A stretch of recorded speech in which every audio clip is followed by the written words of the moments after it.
કેમ છો મિત્રો? આજે આપણે આ વિડીયોમાં કાર્બોહાઈડ્રેટ્સ વિશે વાત કરવાના છીએ. તો ચાલો તમારો ટાઈમ ન બગાડતા આપણે આપણા ટોપિક પર વાત કરીએ. Carbohydrates.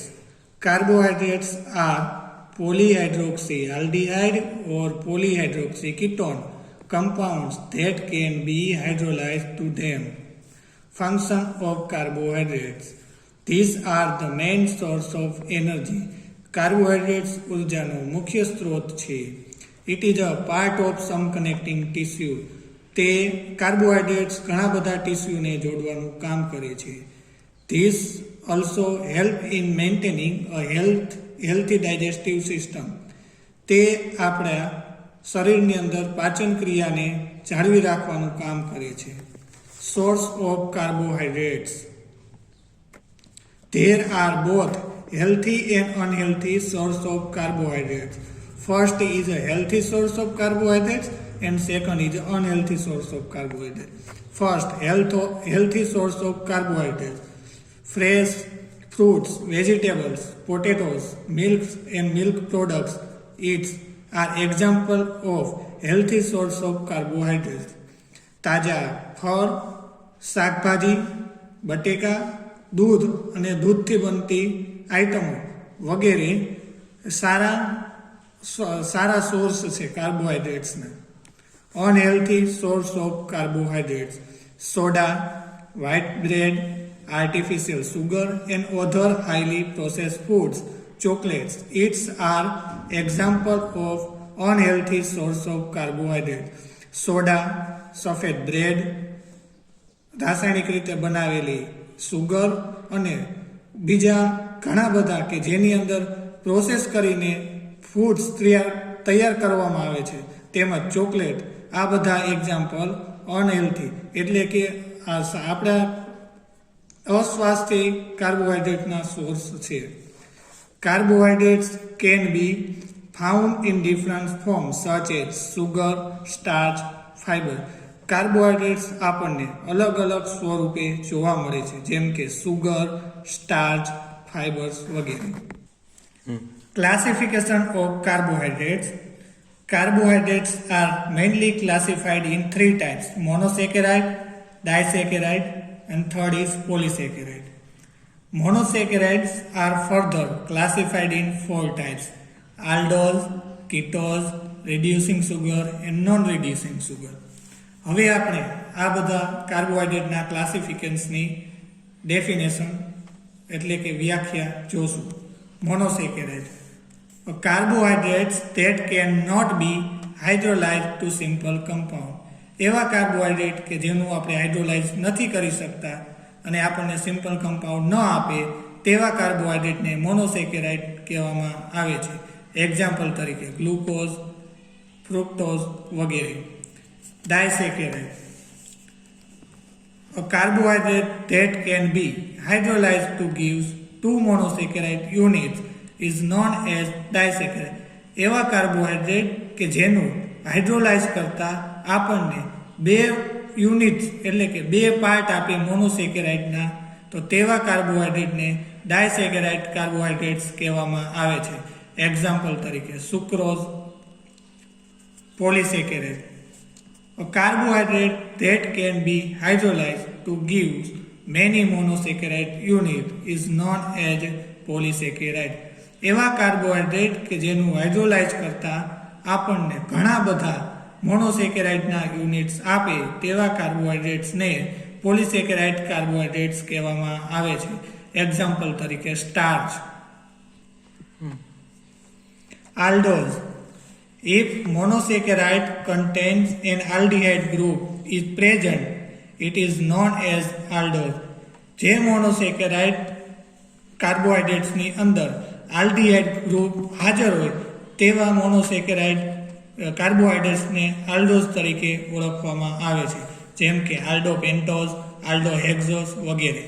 કીટોઝ. If monosaccharide contain a ketone group is present, it is known as a ketose. એવા મોનોસેકેરાઇડ કે જેમની અંદર કીટોન ગ્રુપ પ્રેઝન્ટ હોય તેવા કાર્બોહાઈડ્રેટ્સને કીટોઝ તરીકે ઓળખવામાં આવે છે. જેમ કે કીટોપેન્ટોઝ, કીટોહેક્ઝોઝ વગેરે. Reducing sugar. Carbohydrates are reduced by Fehling's reagent or Tollens reagent are known as reducing sugar. એવા કાર્બોહાઈડ્રેટ કે જેને આપણે ફેલિંગ્સ રિએજન્ટ અને ટોલેન્સ રિએજન્ટ વડે રિડક્શન કરી શકાય તો તેવા કાર્બોહાઈડ્રેટ્સને રિડ્યુસિંગ સુગર કહેવામાં આવે છે. એક્ઝામ્પલ તરીકે માલ્ટોઝ, લેક્ટોઝ, સેલોબાયોઝ વગેરે. Non-reducing sugar. Carbohydrates are not reduced by Fehling's reagent or Tollens reagent are known as non-reducing sugar. એવા કાર્બોહાઈડ્રેટ કે જેને આપણે રિડ્યુસ નથી કરી શકતા ફેલિંગ્સ અને ટોલેન્સ રિએજન્ટની મદદથી, તેવા કાર્બોહાઈડ્રેટ્સને નોન રિડ્યુસિંગ સુગર કહેવામાં આવે છે. એક્ઝામ્પલ તરીકે sucrose. Evidence of glucose structure. વિદ્યાર્થી મિત્રો, આગળ આપણે જે ક્લાસિફિકેશન જોયું તેમજ કાર્બોહાઈડ્રેટ્સની ડેફિનેશન અને એમના ફંક્શન અને સોર્સ જોયા, તેમાંથી તમને એસક્યુમાં પૂછી શકે છે કે define carbohydrates, define monosaccharide, disaccharide and polysaccharide. આવી રીતે કોઈ પણ રીતે તમને ક્વેશ્ચન પૂછી શકે અથવા તો પૂછી શકે કે define carbohydrates and give its classification. અથવા તો તમને એમસીક્યુમાં પૂછી શકે કે which of the following is a reducing sugar. નીચે તમને ઓપ્શન આપેલા હોય sucrose, maltose, lactose, both B and C. એવી રીતે કોઈ પણ રીતે ઓપ્શન બનાવી શકે છે, તેમજ એમસીક્યુ અને એસક્યુ તમને તેમાંથી પૂછી શકે છે. હવે આપણે જોઈશું evidence of glucose structure. Most IMP topic, point of view, university exam. First point is molecule formula of glucose is C6H12O6. ગ્લુકોઝની મોલેક્યુલર ફોર્મ્યુલા કાર્બન 6, હાઇડ્રોજન 12 અને ઓક્સિજન 6 આવેલા હોય છે. Following evidence for glucose structure. નીચેના એવિડન્સની મદદથી આપણે કહી શકીએ કે ગ્લુકોઝનું સ્ટ્રક્ચર કેવું હોઈ શકે. First evidence, glucose react with phenyl hydrogen to gives glucose phenyl hydrogen compounds. આપણે રિએક્શન જોઈએ. પ્લસ ગ્લુકોઝનું સ્ટ્રક્ચર લીધું છે CHO, CHOH4 4 times CH2OH react with phenyl hydrogen PHNH2. એને આપણે phenyl hydrogen કહેશું. હવે રિએક્શનની અંદર શું થશે કે જે આલ્ડીહાઇડનો ઓક્સિજન છે તે પ્લસ PHNH2 માંથી 2 હાઇડ્રોજન એટમ દૂર થઈને આપણને પાણીનો અણુ છૂટો મળશે. બાય પ્રોડક્ટ તરીકે વોટર મોલેક્યુલ મળશે. અને જ્યાં આલ્ડીહાઇડ હતું ત્યાં ઓક્સિજન દૂર થઈને NH PH ગ્રુપ ડબલ બોન્ડથી જોઈન્ટ થઈ જશે, જેને આપણે ગ્લુકોઝ ફિનાઇલ હાઇડ્રોજન કહીએ છીએ. Glucose react with phenyl hydrogen to gives glucose phenyl hydrogen. This indicate presence of carbonyl group. આપણે ગ્લુકોઝની ફિનાઇલ હાઇડ્રોજન સાથે રિએક્શન કરી તો તે આપણને ગ્લુકોઝ ફિનાઇલ હાઇડ્રોજન પ્રોડક્ટ તરીકે આપે છે. તે દર્શાવે છે કે ગ્લુકોઝની અંદર કાર્બોનિલ ગ્રુપ આવેલું છે. કાર્બોનિલ ગ્રુપ એટલે મિત્રો આલ્ડીહાઇડ હોઈ શકે અથવા તો કીટોન હોઈ શકે, કોઈ પણ હોઈ શકે. હવે આપણે જોશું second evidence. Glucose react with bromine water to produce gluconic acid. This indicate presence of CHO group in glucose. ગ્લુકોઝની પ્રક્રિયા આપણે બ્રોમિન વોટર સાથે કરીએ તો તે આપણને ગ્લુકોનિક એસિડ પ્રોડક્ટ તરીકે આપે છે અને તે દર્શાવે છે કે ગ્લુકોઝના સ્ટ્રક્ચરની અંદર એક CHO એટલે કે આલ્ડીહાઇડ ગ્રુપ આવેલું છે. હવે રિએક્શન જોઈએ આપણે. આ છે ગ્લુકોઝનું સ્ટ્રક્ચર. CHO એની સાથે જોડાયેલા છે ચાર વખત CHOH અને એની સાથે જોડાયેલું છે CH2OH.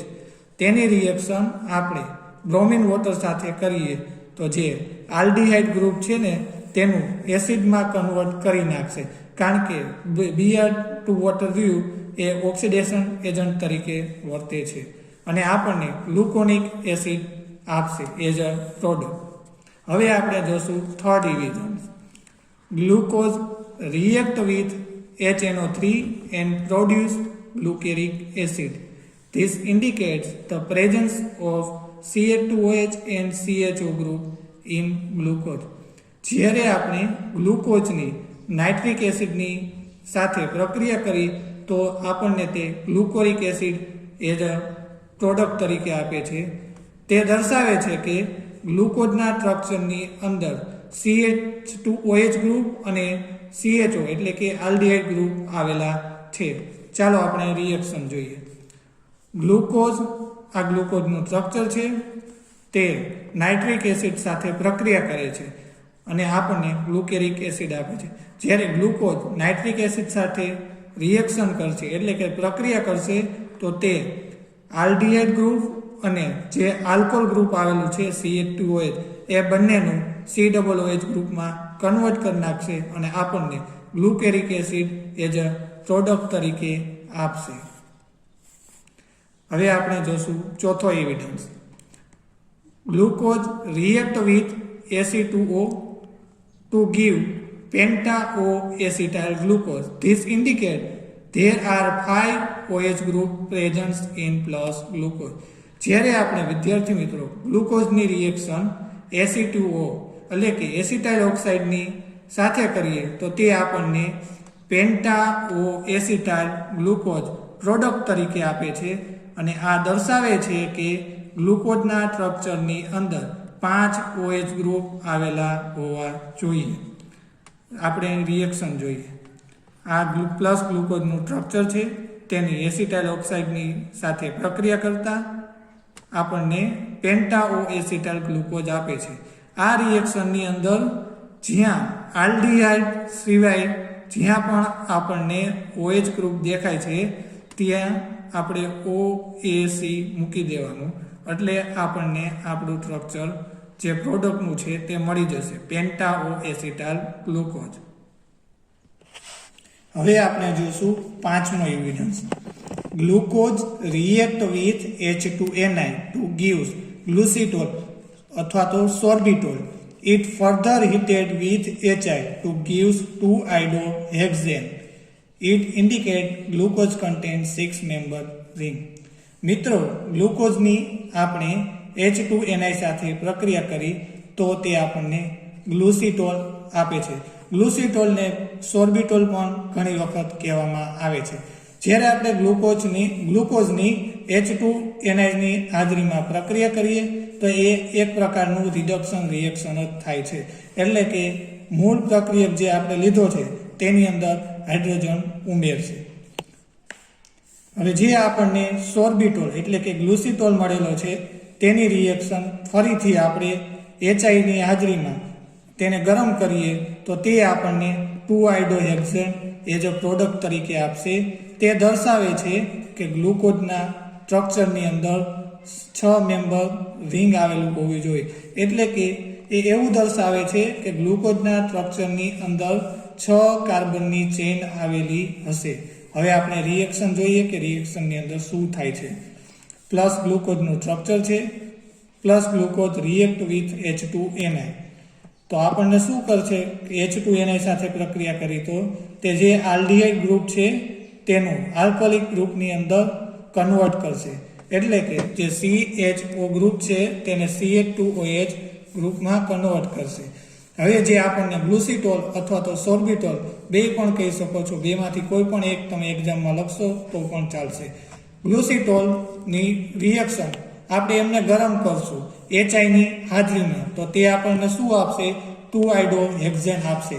એટલે કે આપણે એની HI ની સાથે રિએક્શન કરીએ તો એ આપણને 2-iodohexane આપે છે. તો એની અંદર થાય છે શું કે એક CHOH ગ્રુપનું કન્વર્ટ કરશે CHI માં અને જે બાકીના બધા ગ્રુપ છે CH2OH છે અથવા તો CHOH છે એ બધાનું એ કન્વર્ટ કરશે જે CH2OH ગ્રુપ છે એનું CH3 માં કન્વર્ટ કરશે અને બાકીના જે CHOH ગ્રુપ છે એનું CH2 માં કન્વર્ટ કરશે અને આપણને ફાઇનલ પ્રોડક્ટ 2-iodo-હેક્ઝેન આપશે. આ રિએક્શન આપણને દર્શાવે છે કે ગ્લુકોઝની અંદર 6 કાર્બનની ચેઇન આવેલી છે. હવે આપણે જોશું નેક્સ્ટ એન્ડ લાસ્ટ એવિડન્સ ગ્લુકોઝના સ્ટ્રક્ચર માટેનો. Glucose react with HCN to give cyanohydrin. It further hydrolyzes to give heptanoic acid. It indicates glucose contains 6 carbon straight chain. મિત્રો, ગ્લુકોઝની પ્રક્રિયા આપણે HCN સાથે કરીએ તો તે આપણને સાયનોહાઇડ્રિન ડેરિવેટિવ એટલે કે સાયનોહાઇડ્રિન પ્રોડક્ટ આપે છે. સાયનોહાઇડ્રિન પ્રોડક્ટ એને કહેવામાં આવે કે જે કોઈ પણ પ્રક્રિયક હોય તેની અંદર CN ગ્રુપ આપણે એડ કરીએ તો તેવી રિએક્શનને તેવા સ્ટ્રક્ચરને સાયનોહાઇડ્રિન ડેરિવેટિવ કહેવામાં આવે છે. Cyanohydrin further hydrolyse to gives heptanoic acid. It indicates glucose contains 6 carbon straight chain. ગ્લુકોઝની પ્રક્રિયા આપણે HCN સાથે કરીએ તો તે આપણને સાયનોહાઇડ્રિન આપે છે અને સાયનોહાઇડ્રિનનું આપણે હાઇડ્રોલિસિસ કરીએ તો તે આપણને હેપ્ટેનોઇક એસિડ આપે છે. આ દર્શાવે છે કે ગ્લુકોઝના સ્ટ્રક્ચરની અંદર 6 મેમ્બર એટલે કે 6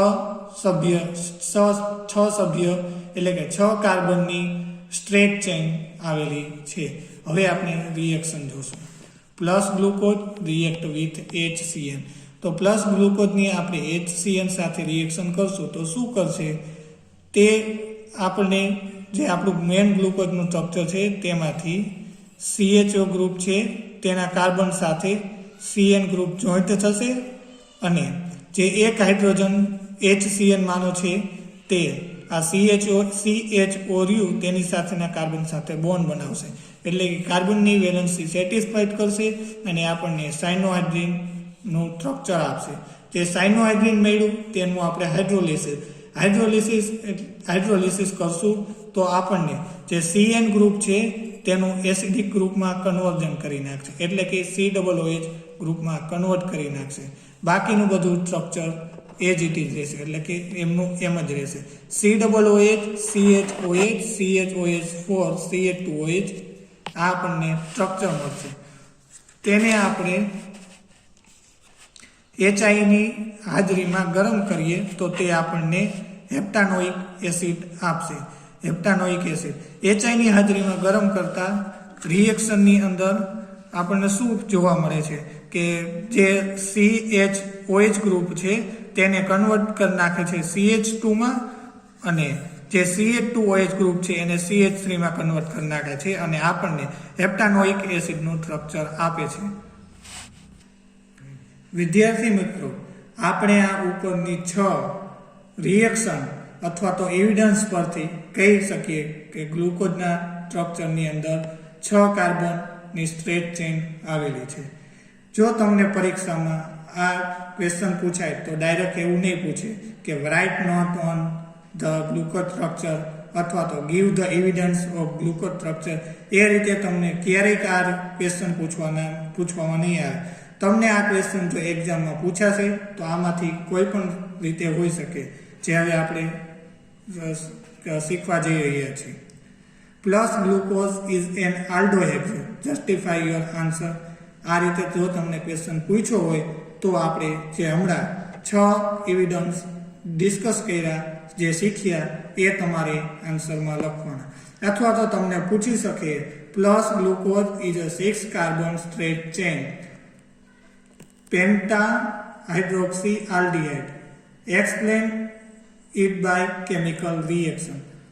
જો તમને આ રીતે ક્વેશ્ચન પૂછાય તો તમારે આન્સરમાં આપણે જે ઉપર 6 રિએક્શન શીખ્યા તે તમારે આન્સરમાં લખવાની. અથવા તો તમને પૂછી શકે કે discuss the constitution of D-glucose by giving suitable chemical reaction. તો પણ તમારે આન્સરની અંદર આપણે જે 6 રિએક્શન હમણાં જે શીખ્યા એવિડન્સ ઓફ ગ્લુકોઝના સ્ટ્રક્ચરમાં તે તમારે લખવાનો, તે તમારો જવાબ આવશે. અને આ બધા જે ક્વેશ્ચન તમને કીધા તે તમને વધુમાં વધુ 4 માર્ક્સ તરીકે પૂછવામાં એક્ઝામમાં આવી શકે છે, તમારી internal exam as well as university exam.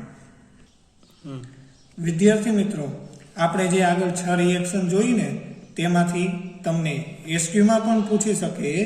એસક્યુમાં પૂછશે તો કોઈ પર્ટિક્યુલર માટે પૂછશે, જેમ કે so that plus glucose contain 1 aldehyde group is present. તો તમારે એના આન્સરની અંદર જે આપણી આગળ 6 રિએક્શન શીખ્યા ને તેમાંથી તમારે આલ્ડિહાઇડ ગ્રુપ પ્રેઝન્ટ બતાવે છે, એટલે કે ફક્ત ને ફક્ત જે આલ્ડિહાઇડ ગ્રુપ પ્રેઝન્ટ બતાવતી હોય ને તેવી રિએક્શન લખવાની છે. એટલે કે તમારે પ્લસ ગ્લુકોઝની બ્રોમિન વોટર સાથેની પ્રક્રિયા લખવી. અને આ જ ક્વેશ્ચન તમને બીજી રીતે પણ પૂછી શકે કે plus glucose react with bromine water to gives gluconic acid.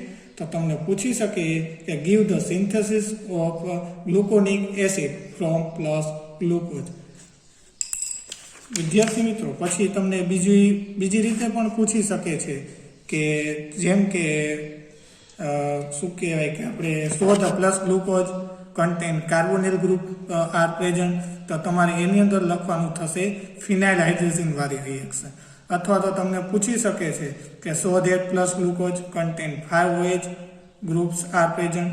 તે એનો આન્સર પણ તમે ઉપરના ઓલામાંથી લખી શકો છો, જે આપણે એસિટાઇલ ઓક્સાઇડ સાથે ગ્લુકોઝની પ્રક્રિયા કરેલી તે તેના આન્સરમાં આવશે. પછી આપણે આ રીતે પણ પૂછી શકે છે કે so the plus glucose contain both CH2OH and aldehyde group are present. તો તમારે એના આન્સરની અંદર જે આપણે જે ગ્લુકોઝની HNO3 સાથે પ્રક્રિયા કરીને તે જવાબ તરીકે લખવામાં આવે.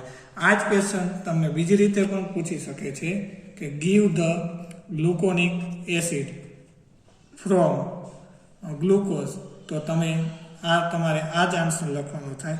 આવી કોઈ પણ રીતે તમને MCQ, SQ વગેરે પૂછી શકે છે. જો મિત્રો તમને અમારો આ વિડીયો ગમ્યો હોય તો તમે અમારી YouTube ચેનલ કેમ એજ્યુકેશનને લાઈક, શેર એન્ડ સબસ્ક્રાઈબ કરજો. અને જો તમને આમાંથી કાંઈ ન સમજાણું હોય અથવા તો કાંઈ ક્વેરી હોય તો તમે કોમેન્ટ કરજો, હું તમારી ક્વેરીનો જરૂર સોલ્વ કરીશ.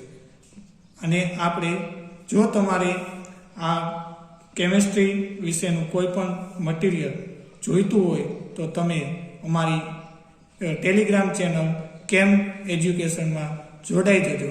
તેની લિંક ડિસ્ક્રિપ્શનમાં નીચે આપેલ છે. Thanks for watching.